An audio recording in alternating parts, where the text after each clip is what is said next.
Welcome back to Face the Nation. I'm John Dickerson. We continue now with our panel, our own Julianna Goodman. Jeffrey Goldberg is the national correspondent for The Atlantic and the author of A Matter of Black Lives, a profile of New Orleans Mayor Mitch Landrieu's work to stop the gun violence in his town.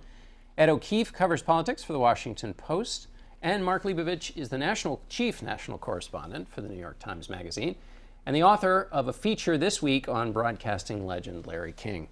Mark, I want to start with you. Those numbers about Donald Trump in Iowa. You know, they used to worry about Chris Christie, that he was too New Jersey for Iowa, and that his unfavorable ratings in Iowa are very high. But Donald Trump apparently is not too Queens for Iowa. His favorability ratings are quite high. He's ahead of 7 other Republicans. They really like him. They do. I mean, he's too Queens for New Jersey, even. I mean, he is, what's interesting about Trump in this appeal is not so much what he is saying. I mean, what he's been saying is well documented, well covered, wall to wall.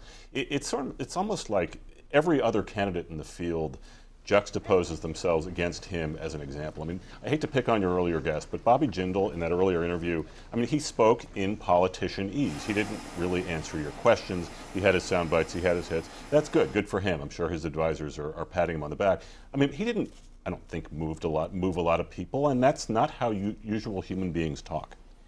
Julianna, you were noticing, though, there is a little bit in Donald Trump that's changed in the way he speaks now that he's the established frontrunner. Well, that's right, and this is why other Republican candidates, they can't just assume that this was the summer of Trump and it's going to be the fall of somebody else.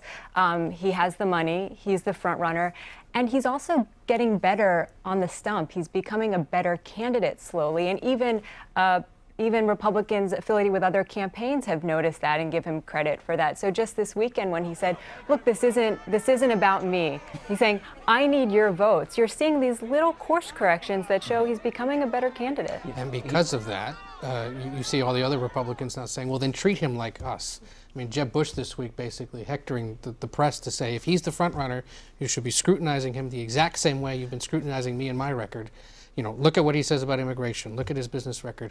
The fact that even reporters wouldn't stand up to him when he kicked Jorge Ramos out of a press conference. You know, you would have done that at mine, is what he was implying. So it's clearly starting to resonate with the rest of the candidates. The fascinating thing is that on one level, scrutiny doesn't matter because the more outrageous he gets, the more popular he becomes. I mean, so his ability to sort of articulate the inchoate resentments of a certain sector of the American electorate is uncanny, and so he seems to be immune to that level of scrutiny. And he also just exposes the fake humility, the fake gentlemanliness that pervades politics in general, that people are very frustrated with. He also exposes frankly, the smallness and the irrelevance of the media while completely using the media to get his message out. And I mean, it's not like he's on the road all the time. I mean, he's just doing interviews, he's sitting up in New York.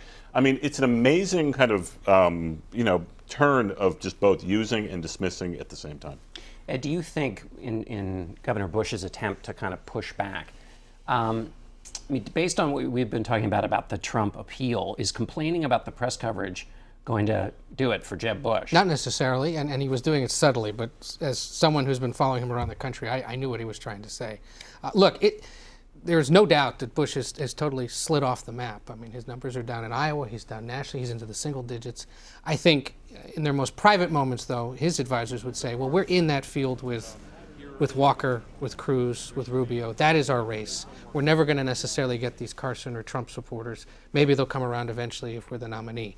So they look at that sort of other category, the insiders, the people who've been doing this for a while, and they still remain somewhat confident that they can prevail. And remember, his super PAC, which still has the largest war chest currently in American politics, plans to start spending that money in the next 10 days in the early states. They believe that TV advertising might help them out. Julianna, on immigration, there has been some conversation about Trump's immigration plan, but people like him and the other candidates haven't really taken him on it. Well, look, all the Republicans knew that at some point immigration was going to be divisive for them. I don't think they realized that it was going to come this soon with Trump, and it was going to ratchet up those pressures. And so you've seen candidates try different ways of dealing with Trump. Jeb Bush sort of trying to take a longer term strategy and methodically pick apart him on the policy issues. So this week saying this isn't a conservative plan, but then that just earns the wrath of Trump. So it's experimenting the best way to deal with him.